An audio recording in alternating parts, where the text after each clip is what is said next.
Hello everyone, welcome to the Smart IAS. और हम लोग करने वाले हैं प्री सिक्योर फॉर 8 जनवरी 2025। आज क्या क्या टॉपिक्स हम लोग कवर करने वाले हैं। राइट टू इंफॉर्मेशन एक्ट के बारे में, पुराना एक्ट है बट हमेशा काम का रहता है, न्यूज़ में बना रहता है। 2024 ग्लोबल वाटर मॉनिटर रिपोर्ट, तो ये इम्पॉर्टेंट है। और ये जीडीपी के ऊपर हमने डेली करंट अफेयर्स में पढ़ा आज, उसके ऊपर हमारा टॉपिक है private final consumption expenditure PFC और government final consumption expenditure GFC. फिर हम पढ़ेंगे पोलर वॉर्टेक्स, जो न्यूज़ में रहता है जब ठंडा पड़ता है तब। फिर आएंगे मेजर लोकल हॉट विंड्स, है ना। तो ये दो एक तरह से स्टैटिक टॉपिक है, पहला, तीसरा और पांचवा, but these are very important current events को देखते हुए। स्टार्ट करते हैं। Topic number 1, RTI act. RTI act was enacted in June 2005, came into force in October 2005। RTI act का ईयर आपको जरूर याद रहना चाहिए। Primary objective of RTI act to ensure citizen access to information held by public authorities, कि citizen जो है, एक डेमोक्रेसी में क्या होना चाहिए, democracy is rule by the public. तो पब्लिक को इंफॉर्मेशन सारा मिलना चाहिए कि जो भी डिसीजन लिया जा रहा है गवर्नमेंट द्वारा, जो भी डिसीजन ऑफिशियल्स के पास है, वो सिटीजन को रेडली अवेलेबल होना चाहिए। इसलिए आरटीआई एक्ट आया था। First and second are very correct. और इसका नोडल एजेंसी जिसको बोला जाता है वो डीओपीटी को बोला जाता है, department of personal and training. तो यहाँ जो तीनों स्टेटमेंट गिवन है आरटीआई एक्ट के बारे में, तीनों की तीनों सही है। आपको तीनों स्टेटमेंट पता होने चाहिए। और अब हम बढ़ेंगे क्वेश्चन नंबर 2 की तरफ। 2024 ग्लोबल वाटर मॉनिटर रिपोर्ट किससे रिलेटेड है? The report was produced by an international team of researchers from universities in Australia, Saudi Arabia, China, Germany and other countries. बिल्कुल ठीक है। Report finds that 2024 is the hottest year on record. Last 101 साल में, है ना, hottest year है, with the average global temperature reaching 1.5 ever pre industrial level. तो उसके आसपास पहुंच रहा है, ऐसा ये रिपोर्ट बोलता है। हर रिपोर्ट ये टेम्परेचर अलग बता सकता है ना। तो ये चीज ध्यान में रखने वाली बात है। तो यहाँ पे भी दोनों स्टेटमेंट जो हम देख रहे हैं, दोनों स्टेटमेंट बिल्कुल सही स्टेटमेंट है। और सही है तो आंसर क्या आ जाएगा? सी आ जाएगा। ठीक है। क्वेश्चन नंबर 3 की बात करते हैं। 3, आज हम लोग जीडीपी के बारे में बात कर रहे थे डेली करंट अफेयर्स में, तो ये उसी से रिलेटेड है। और ग्रॉस डोमेस्टिक प्रोडक्ट या प्रोडक्शन जो भी हो रहा होता है ना, जो भी प्रोड्यूस होगा, कपड़े, गहने, खिलौने, सब कुछ खरीदा जाएगा, उसको बोलते हैं कंजम्पशन। तो कंजम्पशन कौन करेगा? कंजम्पशन इंडिविजुअल्स करेंगे, जिसको हम प्राइवेट बोल सकते हैं, इंडिविजुअल्स, कंपनीज वगैरह।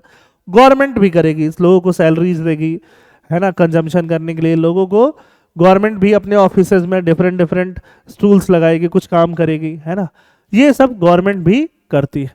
तो इसी के बारे में है, हमें पढ़ना है। पीएफसीई, पीएफसी मतलब प्राइवेट फाइनल कंजम्पशन एक्सपेंडिचर। हम कोई भी रिलायंस, है ना, कोई भी प्राइवेट एंटिटी जो भी कंज्यूम करती है उसको बोलेंगे प्राइवेट फाइनल कंजम्पशन एक्सपेंडिचर। और जो भी गवर्नमेंट एंटिटी करेगी उसको क्या बोलेंगे? Government final consumption expenditure. PFC include expenditure by resident household, हम लोग, and non profit institution serving household, ठीक बात है, on final consumption of goods and services whether made within और आउटसाइड, क्योंकि आउटसाइड भी यहीं से कमा के आप खर्च कर रहे हो। जीएफसी क्या है? गवर्नमेंट का क्या है? गवर्नमेंट का GFC refers to the total government expenditure on goods and services excluding employ compensation, मतलब सैलरी और पेंशन। ये गलत है, इंक्लूडिंग होना चाहिए। क्या होना चाहिए? इंक्लूडिंग। सैलरी और कंपनसेशन भी गवर्नमेंट का क्या है? कंजम्पशन ही है, गवर्नमेंट को भी वो पैसा देना ही पड़ रहा है। तो पहला सही है, दूसरा गलत है। दोनों किस में कंट्रीब्यूट करते हैं? जीडीपी के कैलकुलेशन में। तो फर्स्ट सही है, थर्ड सही है, 2 इनकरेक्ट है। और डिटेल में देखना है तो आप डीसीए देख सकते हैं आज का। ठीक है, चलिए, ये सारा डेटा जो है आपको डीसीए में मिल जाएगा। इस साल का जो एस्टिमेटेड रियल जीडीपी ग्रोथ है 6.4 के आसपास रहने वाला है, नॉमिनल 9.7 के आसपास रहने वाला है।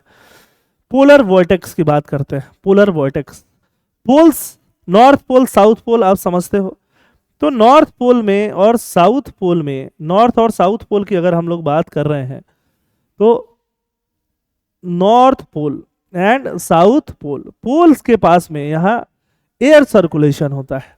पोल्स में टेम्परेचर कम होगा, कोल्ड एयर सर्कुलेशन होगा। दोनों नॉर्थ और साउथ पोल में कैसा एयर सर्कुलेशन होगा? There will be cold air circulation, है ना। और ये कोल्ड एयर सर्कुलेशन क्या होता है? ऐसे होते रहता है, और अगर ये डिस्टॉर्ट हो गया तो कोल्ड एयर और नीचे तक आएंगे और ठंडी बढ़ जाएगी। तो ये जब होता है तो विंटर सेशन क्या हो जाता है? प्रोलॉन्ग्ड हो जाता है। इसी को हम बोलते हैं polar vertex. Polar vertex is a large low pressure cold air system that surround the earth poles, becoming stronger in winter and weaker in summer. Question number 1 is very correct. Tropospheric polar vortex is found at higher altitude. Troposphere क्या है? Troposphere जो है वो कम होता है, कम height पे हम क्या बोलते हैं? ट्रोपोस्फियर का रेंज जो है वो सबसे कम होता है, तो हायर एल्टीट्यूड नहीं, जबकि लोअर एल्टीट्यूड होना चाहिए, ठीक है।